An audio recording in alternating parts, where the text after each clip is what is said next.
ہاتھ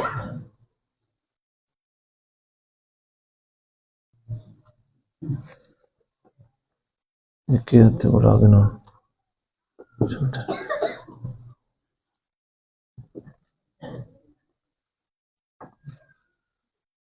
21واں پارہ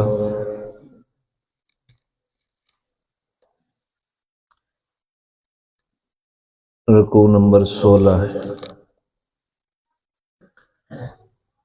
سورہ السجدہ کی آیت نمبر 23۔ الحمدللہ وحدہ والصلاة والسلام علی من لا نبی بعدہ وعلى آلہ واصحابہ الذین اوفوا عہدہ اما بعد فاعوذ باللہ من الشیطان الرجیم بسم اللہ الرحمن الرحیم وَلَقَدْ آتَيْنَا مُوسَى الْكِتَابَ فَلَا تَكُنْ فِي مِرْيَةٍ مِّن لِقَائِهِ وَجَعَلْنَاهُ هُدًى لِبَنِي إِسْرَائِيلَ سُبْحَانَ رَبِّكَ رَبِّ الْعِزَّةِ عَمَّا يَصِفُونَ وَسَلَامٌ عَلَى الْمُرْسَلِينَ والحمد للہ رب العالمین سبحانک لا علم لنا الا ما علمتنا انک انت العلیم الحکیم رب اشرح لی صدری ویسر لی امری واحلل عقدۃ من لسانی یفقہوا قولی رب یسر ولا تعسر وتممه بالخیر وبک نستعین اللہم انا نسألک علما نافعا ورزقا طیبا وعملا متقبلا درود شریف پڑھ اللہم صل علی سیدنا محمد وعلی آل سیدنا محمد افضل صلواتک بعدد معلوماتک وبارک وسلم اللہم صل علی محمد النبی الامی وعلی آلہ وسلم تسلیما۔ 21ویں پارے کا 16واں رکوع سورہ السجدہ کی آیت نمبر 23۔ 677 نمبر صفحہ ہے آپ کے نسخے کا۔ موبائل میں جن کے پاس قرآن کریم کی سہولت موجود ہے وہ ضرور اس مقام کو کھولیں تاکہ قرآن کو سمجھنے کا جو شوق ہے وہ زیادہ پیدا ہو سکے۔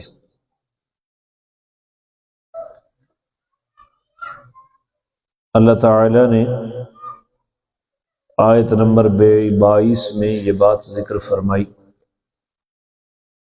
کہ اس آدمی سے بڑا ظالم کون ہے جس کے سامنے اس کے رب کی آیات کو ذکر کیا جائے، یعنی احکامات الہیہ پڑھ کر سنائے جائیں، پھر وہ اس سے منہ موڑے، تو اس سے بڑا ظالم کون ہے؟ یعنی اس سے بڑا ظالم کوئی نہیں۔ اب آپ مجھے بتائیں کہ جب آیات کا پتہ ہی نہیں ہوگا آیات کہہ کیا رہی ہے تو پھر تو منہ موڑنا ہی ہے نا۔ آپ اس بات کی طرف توجہ دیں، یہ ہر جمعے کو میں کہتا ہوں، منت بھی کرتا ہوں، آپ اس تحریک کا حصہ بنیں، لوگوں کا رخ اللہ کے قرآن کی طرف کریں، اپنے ساتھیوں کو، اپنے دوستوں کو ادھر متوجہ کریں۔ یہ صرف میری ذمہ داری نہیں ہے، آپ سب کی ذمہ داری ہے۔ اپنے گھر والوں کو متوجہ کریں۔ جس دن قرآنی علوم عام ہو گئے اس دن اختلافات کے باوجود فرقہ وارانہ جذبات کم ہو جائے گی۔ وجہ ہی قرآن سے دوری ہے۔ آپ جس مسلک کا مرضی ترجمہ اٹھا لیں، ترجمے میں گڑبڑ نہیں ہو سکتی۔ اور قرآن پڑھنے کا سب سے بڑا فائدہ یہ ہے کہ بندہ شرک سے بچ جاتا ہے۔ قرآن شرک سے بچانے کی کتاب ہے۔ تو اس آدمی سے بڑا ظالم کون ہے جس کے سامنے ہماری آیا رب، اس کے رب کی انداز دیکھو نا، اس آدمی سے بڑا ظالم کون ہے جس کے سامنے اسی کے رب کی آیات کو ذکر کیا جائے اور وہ ان سے منہ ہٹا لے، وہ ان سے منہ موڑ لے۔ کون ہے اس سے بڑا ظالم؟ تو ہمیں سمجھ ہی نہ آئے تو ہم سے بڑا ظالم کون ہوگا؟ ہم نے سمجھنے کی کوشش ہی کبھی نہیں کی، مفہوم کس طرح پتہ چلے گا؟ فرمایا انا من المجرمین منتقمون، ہم مجرموں سے انتقام لیں گے، انتقام لیں گے۔ تو یہ بھی جرم ہے، قرآن کو نہ سمجھنا یہ جرم ہے، سمجھ کر اس کے اوپر عمل پیرا نہ ہونا یہ بھی جرم ہے۔ قرآن جن نظریات کی، عقائد کی دعوت دے رہا ہے، ان عقائد اور نظریات کو نہ اپنانا یہ بھی جرم ہے۔ انا من المجرمین منتقمون، ہم مجرموں سے انتقام لیں گے۔ یہ پچھلی آیت تھی، اگلی آیت اسی سے مربوط ہے۔ وَلَقَدْ آتَيْنَا مُوسَى الْكِتَابَ، بے شک ہم نے موسیٰ علیہ السلام کو کتاب عطا کی۔ کون سی کتاب جناب موسیٰ پہ اتری تھی؟ بولیں تو صحیح ہے، پتہ ہے پھر تکبر کیوں کرتے ہو؟ حضرت موسیٰ کو کون سی کتاب دی گئی؟ بے شک ہم نے موسیٰ علیہ السلام کو کتاب دی، یعنی تورات دی۔ فَلَا تَكُنْ فِي مِرْيَةٍ مِّن لِقَائِهِ، سمجھنا یہاں ایک،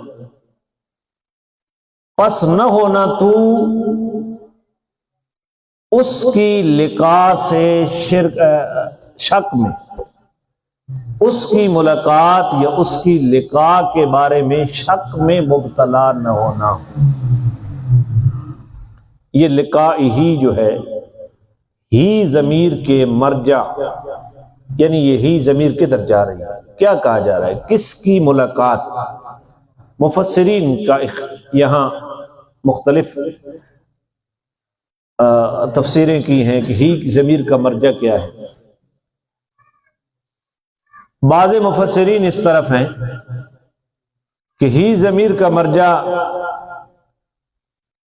حضور علیہ السلام کی طرف ہے۔ میرا پیغمبر، ہم نے موسیٰ کو کتاب دی ہے، آپ اس کی ملاقات کے بارے میں شک میں نہ پڑنا۔ یہی ضمیر کا مرجع حضرت موسیٰ ہے کہ موسیٰ کے ساتھ جو آپ کی ملاقات ہوئی تھی وہ یقیناً موسیٰ کے ساتھ تھی، آپ شک و شبہ میں مبتلا نہ ہونا۔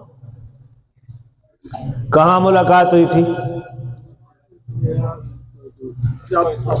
میں نے جمعے کو بیان کیا تھا، معراج میں۔ کون سے آسمان پر؟ چھٹے آسمان۔ 50 نمازیں فرض ہوئی، حضور واپس آئے تو اللہ تعالیٰ کی بارگاہ سے جو تحفے ملے سے ان میں سے ایک تحفہ نماز بھی تھا، 50 نمازوں کا۔ حضور علیہ السلام نے حضرت موسیٰ علیہ السلام سے یہ بات ذکر کی کہ مجھے 50 نمازوں کا تحفہ ملا ہے۔ تو حضرت موسیٰ علیہ السلام نے فرمایا کہ میں نے بنی اسرائیل کا تجربہ کیا ہے، وہ 24 گھنٹوں میں 2 بھی نہیں پڑھتے تھے، آپ کی امت 50 کیسے پڑھے گی؟ لہذا واپس جا کر رخصت کروائیں، کم کروائیں۔ حضور واپس تشریف لے گئے اور نبی پاک صلی اللہ علیہ وسلم اللہ کی بارگاہ میں درخواست کی، اللہ نے 5 کم کر دی۔ کتنی رہ گئی؟ واپس آئے موسیٰ علیہ السلام نے کہا یہ بھی زیادہ ہے، پھر جائیں۔ حضور پھر تشریف لے گئے، اللہ نے پھر 5 کم کر دی۔ اب کتنی رہ گئی؟ آتے جاتے 9 چکر لگے، 9 پنجے جنا آنے نو تو بولو، 45 نمازیں کم ہو گئی۔ موسیٰ علیہ السلام نے 45 کم کرنے کے بعد فرمایا کہ پھر جائیں، یہ بھی زیادہ ہے۔ حضور نے فرمایا اب مجھے حیا جاتی ہے، بار بار میں گیا، بار بار گیا، اب مجھے حیا حائل ہے اب نہیں جانتا، تو اب کتنی رہ گئی؟ اللہ نے فرمایا پڑھو 5 نمازیں، ثواب کتنا ملے گا؟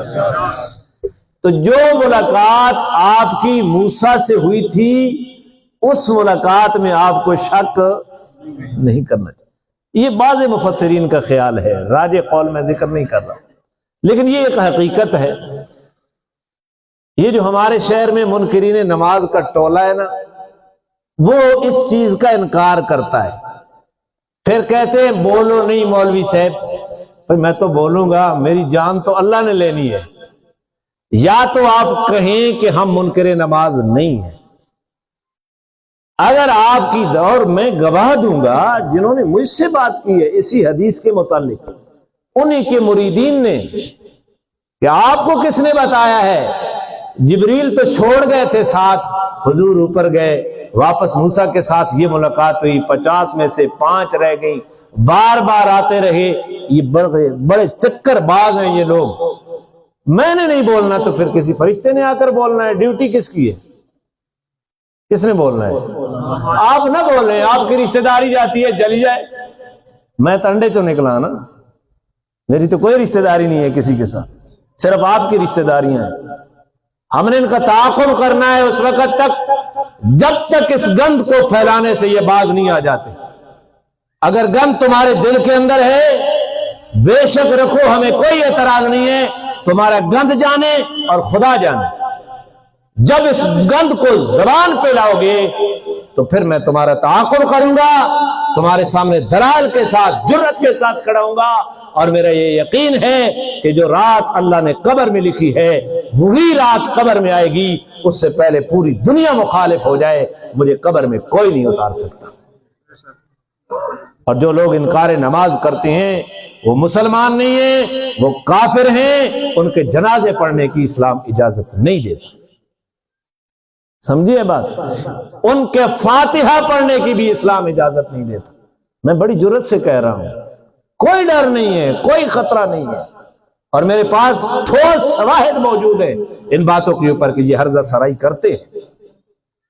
تو اس حدیث میں نے اس لیے سنا رہا یہ مرجع، یہ بات ذکر کرنے کے لیے۔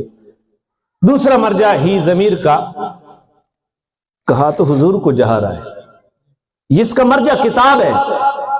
جس طرح ہم نے آپ کو کتاب دی میرا پیغمبر، اسی طرح ہم نے موسیٰ کو بھی کتاب دی تھی، اسی طرح ہم نے یہ کتاب الہی ملنا، یہ حضور کو نہیں کہا جا رہا، خطاب تو حضور کو ہے، لیکن اس امت کے ان افراد کو خطاب ہے جو اس قرآن کو اللہ کی کتاب نہیں مانتے، وہ کہتے ہیں کہ یہ حضور نے خود بنا لی ہے، اور کہتے ہیں کہ یہ اللہ کی کتاب ہے۔ ان کو کہا جا رہا ہے کہ اس کے من جانب اللہ ہونے میں شک نہ کرو، اور یہی حقیقی مراد ہے، یہی راجح مراد ہے۔ اور بھی مفسرین نے اس کی کئی ہی ضمیر کے مرجع ذکر کی ہیں، لیکن درس کے اندر اتنی گنجائش نہیں ہوتی، کیونکہ یہ ماحول خاص طالب علمانہ ماحول تو ہوتا نہیں، کیونکہ اس درس میں عوام شریک ہوتے ہیں، تو میں مرجع کو ذکر کرتا رہوں۔ وَلَقَدْ آتَيْنَا مُوسَى الْكِتَابَ، بے شک ہم نے موسیٰ کو کتاب عطا کی۔ کون سی کتاب؟ بولے بولے، کون سی کتاب؟ تورات۔ فَلَا تَكُنْ فِي مِرْيَةٍ مِّن لِقَائِهِ، اس کتاب کے ملنے کے بارے میں تمہیں کسی قسم کا شک نہیں ہونا چاہیے۔ منکرین قرآن کو یہ دعوت دی جا رہی ہے کہ بہت مشہور کتاب ہے حضرت موسیٰ کی تورات، جناب موسیٰ کو جو کتاب ملی تم موسیٰ کو نبی مانتے ہو، موسیٰ کی کتاب کو آسمانی کتاب مانتے ہو، تمہیں کون سی موت آ جاتی ہے حضور کو نبی ماننے کے اوپر اور حضور کی کتاب کو اللہ کی کتاب ماننے کے اوپر؟ یہ کوئی انوکھی بات ہے؟ اس سے پہلے موسیٰ کو کتاب دی گئی، اگر وہ اللہ کی کتاب ہے تو قرآن بھی اللہ کی کتاب ہے، سمجھیے؟ یہ قریش مکہ کے ان منکرین قرآن کو یہ بات کہی جا رہی ہے۔ وَجَعَلْنَاهُ هُدًى لِبَنِي اسرائیل، ہم نے اس کتاب کو بنی اسرائیل کے لیے ذریعہ ہدایت بنایا تھا، اور اس کتاب کو امت محمدیہ کے لیے ذریعہ ہدایت۔ کل ہدایت کی کتاب تورات تھی، آج ہدایت کی کتاب کون سی ہے؟ قرآن ہے۔ بتاؤ، جو لوگ قرآن کے ترجمہ اور مفہوم کو سمجھنے کی کوشش نہیں کرتے ان کو ہدایت کہاں سے ملی؟ کوئی رستہ ہے اور ہدایت کا؟ رستہ ہی ہدایت کا پہلا رستہ اللہ کی کتاب قرآن مقدس ہے۔ لہذا میرے دوستو اپنے ذمے یہ بوجھ ڈالو کہ ہم نے ہر قیمت کے اوپر قرآن مقدس کو سمجھنا ہے۔ یہ اجتماعی انداز ہے۔ اس ایک گھنٹے میں کیا ہوتا ہے؟ ہفتے کے بعد ایک گھنٹہ، خدا کی قسم یہ ناکافی ہے۔ آپ اپنا مزاج بنائیں انفرادی طور پر، روزانہ اور نہیں تو کم از کم ایک رکوع اللہ کی کتاب کا ترجمے سے پڑھیں اور خوب سمجھ کر پڑھیں۔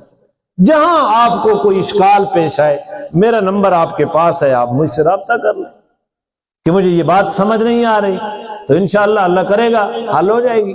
باقی علماء کے ساتھ آپ کو تعلقات ہیں، آپ علماء سے پوچھ لیں، لیکن اپنا مزاج بنا لیں۔ کون کون بنائے گا؟ انشاءاللہ کل صبح سے ایک رکوع شروع کریں گے نا، پوری محنت کریں، اور انشاءاللہ اللہ تعالی اس کلام مقدس کو سمجھنے کی برکت سے اللہ ہماری ہدایت کی بھی فیصلے کرے گا اور ہماری نجات کی بھی فیصلے کرے گا۔ وَجَعَلْنَا مِنْهُمْ، ہم نے ان بنی اسرائیل میں سے بنائے ہیں ائمہ۔ ائمہ امام کی جمع ہے، مانا کرو، ہم نے امام بنائے ہیں۔ امام لیڈر کو کہتے ہیں، امام قائد کو کہتے ہیں۔ ہم نے ائمہ بنائے ہیں، یہدون بامرنا، وہ ہمارے حکم سے مخلوق خدا کی رہنمائی کیا کرتے تھے، مخلوق خدا کی ہدایت کا سبب تھے۔ لما صبروا، جب انہوں نے صبر کیا، جب انہوں نے، ہم نے بنی اسرائیل کی ہدایت کے لیے امام بنائے جو ہمارے حکم سے رہنمائی کیا کرتے تھے۔ اس امت کے لیے بھی ہم نے قرآن کو سمجھانے والے امام بنائے، اس امت کی رہنمائی کے لیے۔ جس طرح موسیٰ علیہ السلام کی کتاب کو سمجھانے کے لیے اس میں علماء تھے، اور اس کتاب کو سمجھانے کے لیے بھی امت محمدیہ میں کون ہے؟ علماء ہے۔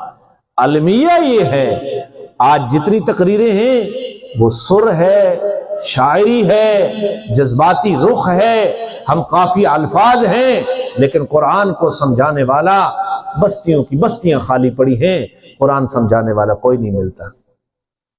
کانوں کی لذت ہے سارے جلسے، ساری محفلیں، ہدایت کی کتاب کی طرف توجہ نہیں ہے۔ اللہ ہمیں اس طرف توجہ دینے کی توفیق عطا۔ تو انہوں نے ہمارے حکم سے رہنمائی کی اپنی امت کی، افراد کی۔ لما صبروا، جب انہوں نے کیا کیا؟ امامت کے لیے شرط ہے صبر۔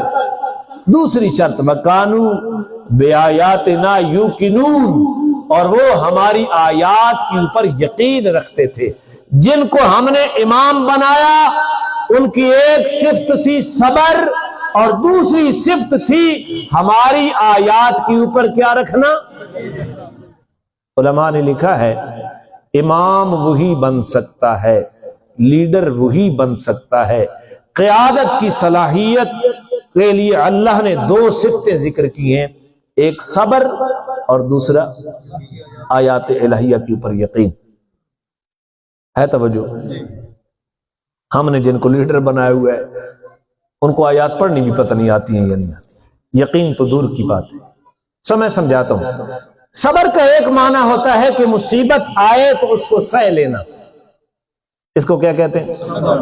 ہم نے یہی سمجھا ہوا ہے کہ صبر اس کو کہتے ہیں، حالانکہ صبر عربی میں بڑا وسیع مفہوم رکھتا ہے۔ عربی بڑی وسیع، عرب کے مقابلے میں عجم گنگے کو کہتے ہیں، عرب فصیح کو کہتے ہیں۔ صبر کا معنی یہاں جو ہے وہ ایک معنی تو یہ بھی ہے کہ مصیبت کے اوپر کیا کرنا؟ صبر۔ دوسرا معنی، راجع معنی جو یہاں مراد ہے وہ یہ ہے صبر کا معنی۔ صبر کا ایک معنی ہوتا ہے رکنا، ثابت قدم رہنا، اپنی خواہشات کو خلاف شرع سے روکنا۔ خلاف شرع سے، ایک طرف حرام ہے اور ایک طرف حلال ہے، خواہش حرام کی طرف جا رہی ہے تو خواہش کو حرام سے روکنا حلال کی طرف ہے۔ ایک طرف فرض کھڑا ہے تو فرض کو ترک نہ کرنا۔ تو اب مانا کرو لما صبروا، یعنی احکامات شریعت کے اوپر جب انہوں نے خود عمل کیا تو ہم نے ان کو امام بنا دیا۔ یہاں عمل میں کمال مراد ہے لما صبروا کے اندر، اور وَقَانُوا بِآيَاتِنَا يُوقِنُونَ، جن کو ہم نے امام بنایا ان کی دوسری صفت یہ تھی کہ وہ ہماری آیات کے اوپر یقین رکھتے تھے۔ کیا رکھتے تھے؟ اب آیات کے اوپر یقین رکھنے کے لیے یہ ضروری ہے کہ آیات کا مطلب سمجھو۔ میں غلط کہہ رہا ہوں؟ اگر آپ کی عقل نہیں مان رہی میری بات تو آپ رد کر دیں۔ آیات کے اوپر یقین تب آتا ہے جب اس کا مطلب، کیوں بھائی؟ پتہ ہو تو تبھی تو یقین ہوگا۔ تو یہاں علمی کمال مراد ہے۔ دو جملے ذکر کر کے اللہ نے دو صفتیں ذکر کی۔ اب میں مرادی معنی کر دیتا ہوں کہ ہم نے ان میں سے، بنی اسرائیل میں سے امام بنائے تھے، قیادت ان کو دی تھی، جو ہمارے حکم سے ان کی رہنمائی کرتے تھے، ان کو قیادت دی دو صفتوں کی وجہ سے، جب انہوں نے صبر کیا اور جب انہوں نے خود ہماری آیات کے اوپر یقین پیدا کیا۔ صبر کا معنی ہے کہ انہوں نے عمل میں بھی کمال حاصل کیا، اور یوقنون کا معنی ہے کہ انہوں نے علم میں بھی کمال حاصل کیا۔ تو قیادت کے لائق وہ ہے جس کو علمی کمال بھی حاصل ہو اور صرف علم نہ ہو بلکہ علم کے اوپر عمل بھی ہو۔ وہ قیادت کی صلاحیت رکھتا ہے جس کے اندر علم اور عمل والی دو صفتیں موجود نہیں ہیں۔ وہ قائد بننے کی، رہنما بننے کی، امام بننے کی، لیڈر بننے کی صلاحیت اس کے اندر نہیں ہے۔ سمجھیے؟ آج لوگ کتنے جاہلوں کے پیچھے لگی ہوئی ہیں۔ آپ ناراض نہ ہو تو کتنے گدی نشین ایسے بیٹھے ہیں جنہیں قرآن کی آیات پڑھنی ہے۔ وہ ایک بریلوی عالم ہے شاہ صاحب، نہ تو مجھے نہیں آتا، میں نے ایک کلپ دیکھا ہے، وہ کہہ رہے ہیں کہ اپنی ایک مجلس میں کہ آئندہ کے لیے جس پیر کی صدارت میں جلسہ ہو رہا ہے اس کی تلاوت آپ رکھ دیں، اس کی زیر صدارت کے بجائے تلاوت پیر صاحب کی رکھ دیں، سب کچھ سامنے آ جائے گا۔ تو اللہ تعالیٰ نے اصول دیے ہیں، قرآن رہنمائی دے رہا ہے، پیچھے کس کے چلنا ہے؟ جس کے پاس علم میں بھی کمال ہو اور عمل میں بھی کمال ہو۔ اللہ ہمیں ایسا بنا دے، آمین تو کہہ دے نا۔ اللہ کے خزانے میں کوئی کمی ہے؟ اللہ چاہے تو بغیر کتاب کے علم دے دے، اللہ چاہے تو علم اور عمل کی توفیق دل کی تختیوں میں اتار دے، اسے کوئی پوچھنے والا ہے؟ ان ربک هو یفصل بینہم، قیامت کے دن سے پہلے اللہ تعالیٰ نے دنیا میں علمی فیصلہ کر دیا، قرآن بھیج کر، اپنا محبوب پیغمبر جناب محمد کریم علیہ الصلاۃ والتسلیم کو بھیج کر، اور پھر اس سلسلے کو قیامت تک چلایا۔ العلماء ورثۃ الانبیاء، علماء انبیاء کے وارث ہیں۔ یہ علمی فیصلہ ہے۔ اگر اس علمی فیصلے سے آج کوئی فائدہ نہیں اٹھا رہا، توحید اور شرک کی وضاحت اسے نہیں ہو رہی، کفر اور اسلام کے درمیان کو وہ فرق نہیں کر رہا، باطل اور حق کے درمیان اگر علم کے ذریعے وہ فرق نہیں کر رہا، تو یاد رکھو ان ربک هو یفصل بینہم یوم القیامت فیما کانوا فیہ یختلفون۔ یہ لوگ جو دنیا میں اختلاف کیا کرتے تھے، ان کا فیصلہ قیامت کے دن تیرا رب خود فرما دے گا۔ وہ فیصلہ علمی نہیں ہوگا، وہ عملی فیصلہ ہوگا کہ اہل کفر کو جہنم میں بھیج دے گا اور اہل ایمان کو کدھر بھیج دے گا۔ اس وقت پتہ چل جائے گا کہ یہ کفر ہے اور یہ اسلام ہے۔ حق و باطل کی عملی تمیز وہاں ہو جائے گی۔ اللہ اس سے پہلے پہلے ہمیں حق کو حق دکھا اور اس کی تابعداری کی توفیق نصیب۔ اللہ اس قیامت سے پہلے پہلے ہمیں باطل باطل دکھا اور اس باطل سے اجتناب کی توفیق عطا۔ تو میں دعا پڑھ لیتا ہوں، آپ آمین کہہ دینا اور یاد بھی کر لینا۔ اللہم ارزقنا، ہاں جزاک اللہ، یہ تبلیغ دی برکت۔ اللہم ارنا الحق حقا وارزقنا اتباع، اللہ ہمیں حق کو حق دکھا اور اس کی اتباع کی توفیق عطا فرما، آمین تو کہہ دے۔ وارنا الباطل باطلا وارزقنا اجتنابا، اللہ ہمیں باطل باطل کر کے دکھا اور ہمیں اس سے اجتناب کی توفیق عطا فرما۔ جب بندہ اپنا معاملہ رب کائنات کے سپرد کر دیتا ہے تو پھر اللہ بھی بندے کو لاوارث نہیں چھوڑتا، اسے حق بھی دکھاتا ہے اور اسے باطل بھی دکھاتا ہے. تو مانگیں گے نا انشاءاللہ. اولم یہد لہم، کیا ان لوگوں کے لیے ہدایت کا سبب نہیں بنا؟ کم اہلکنا من قبلہم من القرون، کہ ہم نے ان کی آمد سے پہلے کتنی بستیاں ہلاک کی. قوم عاد کو ہلاک کیا، پیغمبر کی مقابلے میں آئے. قوم سمود نے وقت کے نبی سے دشمنی کی، ہم نے ان کو تباہ کیا. قوم مدین کو تباہ کیا، قوم لوط کو تباہ کیا، قوم فرعون کو تباہ کیا. کیا وہ بستیوں کی ہلاکت کیوں ہوئی؟ انہوں نے نبیوں کی مخالفت کی، نبیوں کی دعوت کی مخالفت کی. کیا ان لوگوں کا تباہ و برباد ہونا آج جینے والوں تمہارے لیے ہدایت کا سبب نہیں ہے؟ تمہارے لیے وہ عبرت کا نمونہ نہیں ہے؟ یمشون فی مساکنہم، یہ لوگ ان کے رہنے کی جگہوں میں چلتے پھرتے ہیں. یہ مکہ کے لوگ جب ملک شام تجارت کے لیے جاتے، رستے میں کتنی بستیاں جنہوں نے نبیوں کی مخالفت کی تھی وہ تباہ و برباد پڑی ہیں. ان کے کھنڈرات ہیں. کیا ان کے کھنڈرات تمہارے لیے نمونہ نہیں ہے؟ تمہارے لیے ہدایت کا سبب نہیں ہے؟ بھائی ہم جو چونترے کی طرف جائیں، رستے میں کتنے قبرستان بھرے پڑے ہیں، تختیاں بھی لگی ہوئی ہیں، فلاں آدمی فلاں آدمی فلاں آدمی، وہ بھی موت کے گھاٹ اتر گیا. وہ ہم سے بڑا تھا عزت میں، وہ ہم سے وقار میں بڑا تھا، ہم سے قوت میں بڑا تھا، ہم سے بڑے فیصلے کیا کرتا تھا، لیکن وہ بھی قبر میں پہنچ گیا ہے. اور میں نے بھی کل. کیا لوگوں کا مرنا، لوگوں کی ہلاکت، لوگوں کی تباہی ان جینے والوں کے لیے ہدایت کا سبب نہیں ہے؟ یمسون فی مساکنہم، یہ ان کی گزرگاہوں سے، ان کی رہائش گاہوں سے گزر کر جاتے ہیں. ان فی ذالک لآیات، بے شک اس معاملے میں البتہ نشانیاں موجود ہیں. افلا یسمعون، افلا مانا کیا کروں؟ سنتے نہیں ہو؟ سنتے کیوں نہیں ہو؟ اللہ ہمیں حق کو سننے کی توفیق عطا فرمائے. حق بندہ سنتا ہے نا تو پھر دل دماغ اس کا فیصلہ کرتا ہے. یہ بات ٹھیک ہے یا نہیں؟ آنکھوں سے حق کو دیکھتا ہے، پھر دل و دماغ سے فیصلہ کرتا ہے. اللہ ان دونوں حالوں کو اور اس دل والی سمجھ کو درست فرما دے. بس یہ ٹھیک ہو گیا تو سارا کم ٹھیک ہے. پھر اللہ تعالیٰ نے فرمایا اولم یرو، کیا ان لوگوں نے نہیں دیکھا؟ روز مرہ کا مشاہدہ ہوتا ہے. انا نسوق الماء الى الارض الجرز، کہ ہم چٹیل زمین کی طرف، سخت زمین کی طرف پانی کو چلاتے ہیں، پانی کو دھکا دیتے ہیں، پانی کو ہانک کر لے جاتے ہیں. ایک معنی تو یہ ہے اس کا کہ پہاڑوں کے اوپر بارش برسی، پہاڑ نے اس کو جذب نہ کیا، ندی نالوں کے ذریعے نیچے والی زمین کو اس نے سیراب کیا. دوسرا معنی یہ ہے کہ ہم نے آسمان سے بادلوں کو ہانکا اور بارانی زمین کے اوپر ہم نے پانیوں کو برسایا. اب چٹیل میدان تھا، بندہ دیکھنے والا اس کو دیکھتا کہ یہ زمین بھی کبھی آباد ہوگی، یہاں تو سرسبز و شادابی کا کوئی نشان نہیں ہے. ہم نے رحمت کا میہ برسایا، رحمت کے پانی برسائے. پھر کیا ہوا؟ فنخرج بہ زرعا، ہم اس پانی کے ذریعے اسی چٹیل زمین سے کھیتی کو باہر نکالتے ہیں.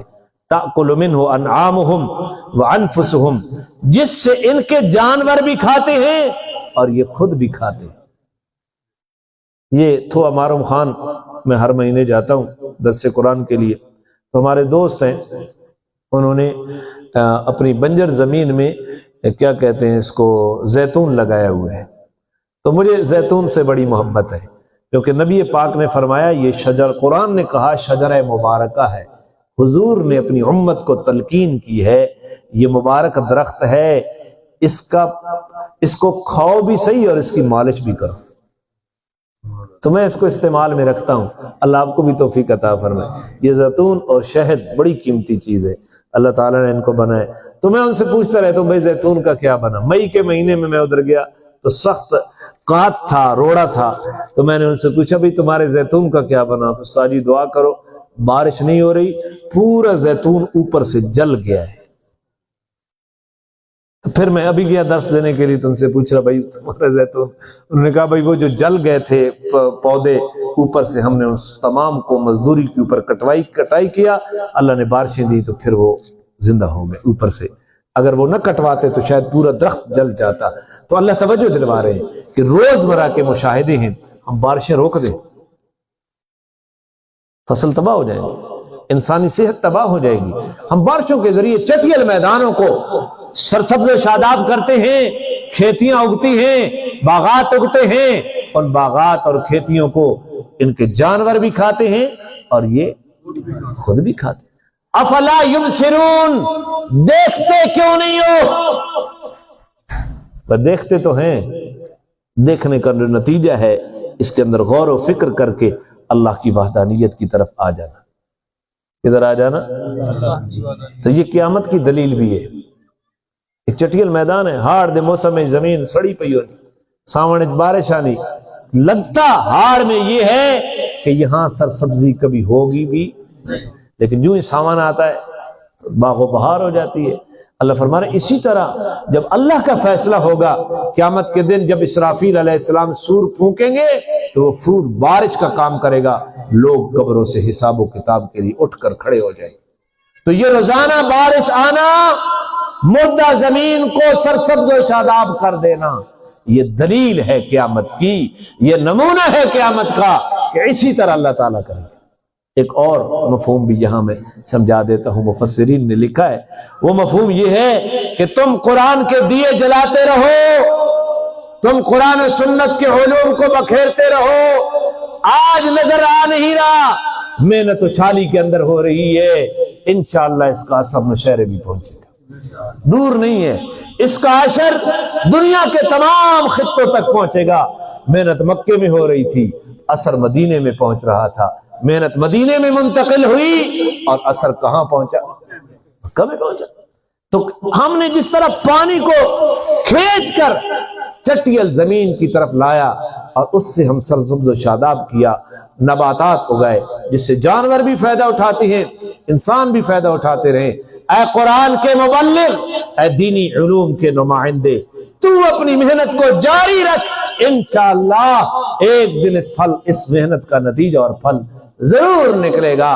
ہو سکتا ہے تیری زندگی میں نہ نکلے، تیری زندگی کے بعد بھی ضرور نکلے گا انشاءاللہ. اللہ محنت کو ضائع نہیں کرتا، تو کریں گے محنت، لوگوں کو قرآن کی طرف توجہ کریں گے. تو افلا یبصرون، دیکھتے کیوں نہیں ہو، سمجھتے کیوں نہیں ہو. وَيَقُولُونَ مَتَى هَذَا الْفَتْحُ إِن كُنتُمْ صَادِقِينَ. جب مسلمان قیامت کے بارے میں کہتے کہ لوگوں نے مرنا ہے، مرنے کے بعد دوبارہ ایک زندگی ہے، اٹھنا ہے، تو قریش مکہ کے جو روشن خیال تھے نا، وہ کہتے میں پتہ نہیں کدن دے تسی مولوی ڈراون لگے ہو، ابھی تک تو مر کے کوئی اٹھا. اچھا کہتے وَيَقُولُونَ، اللہ ان کے شکوہ کر رہے ہیں. وہ کہتے ہیں مَتَى هَذَا الْفَتْحُ إِن كُنتُمْ صَادِقِينَ، اگر تم سچے ہو اپنے اس دعوے میں کہ قیامت نے آنا ہے تو وہ فتح کب آئے گی؟ وہ فتح قیامت، وہ قیامت کب آئے گی؟ کل، میرا پیغمبر ان کو جواب میں کہہ دو، یوم الفتح، جس دن فتح ہوگی، جس دن قیامت آئے گی، لا ينفع الذین کفروا ایمانہم. آج تو تم منساخ اڑا رہے ہو نا، اس دن اگر کافر ایمان لانا چاہیں تو ان کو ان کا ایمان فائدہ مرنے سے پہلے. حضور نے فرمایا من مات فقد قامت قیامتہ، جو مر گیا اس کی قیامت آ گئی. ایک اجتماعی قیامت ہے اور ایک انفرادی قیامت ہے. انفرادی قیامت مرنے کے ساتھ ساتھ شروع ہو جاتی ہے، ہر آدمی مر گیا تو قیامت آ گئی. تو جس دن موت آ گئی، جس دن عذاب آ گیا، اس دن ایمان لانا فائدہ. قیامت سے پہلے پہلے، عذاب کے شروع ہونے سے پہلے پہلے، روح کے جسم سے نکلنے سے پہلے پہلے ایمان لے آؤ. اس سے پہلے پہلے اللہ سے صلح کر لو، وگرنہ وہ فتح کا دن آئے گا تو کافروں کو ان کا ایمان فائدہ. بھائی فرعون جب غرق ہو رہا تھا تو قرآن کہتا ہے، اس نے کہا رب موسیٰ آمنت رب موسیٰ و ہارون، میں موسیٰ اور ہارون کے رب کے اوپر ایمان لایا. اس وقت روایات میں آتا ہے کہ جبریل امین نے دریائے نیل کی تہوں سے گارا اٹھایا اور اس کے منہ میں ٹھوس دیا کہ کہیں اللہ کوئی ظالم کے اوپر ترس نہ آ جائے. اس کو اللہ نے فرمایا الان اب ایمان لاتا ہے. جب عذاب آ جاتا ہے تو پھر ایمان، روح جب نکلنا شروع ہو جاتی ہے، یہاں جب روح پہنچ جاتی ہے تو اس وقت نہ ایمان قبول ہوتا ہے نہ توبہ قبول ہوتی ہے. اس سے پہلے ایمان اور توبہ کر لو، تو ایمان لا لو اور توبہ کر لو. وَلَا هُمْ يُنظَرُونَ، وہ دن جب آئے گا تو کوئی مہلت نہیں دی جائے گی. اس دن کوئی ترس نہیں ہوگا، کوئی مہلت نہیں ہوگی. فَعَارِضْ عَنْهُمْ، میرا پیغمبر آپ نے بڑی شفقت سے، بڑے دلائل سے، بڑی محنت اور لجاجت سے ان کو سمجھایا، لیکن یہ سمجھنے کے قریب نہیں جاتے. میرا پیغمبر اب آپ ان سے منہ موڑ لیں. منتظر انہم منتظرون، آپ بھی انتظار کریں، یہ بھی انتظار میں لگی ہوئی ہیں. بس موت آ جائے گی، سب کچھ سامنے آ جائے.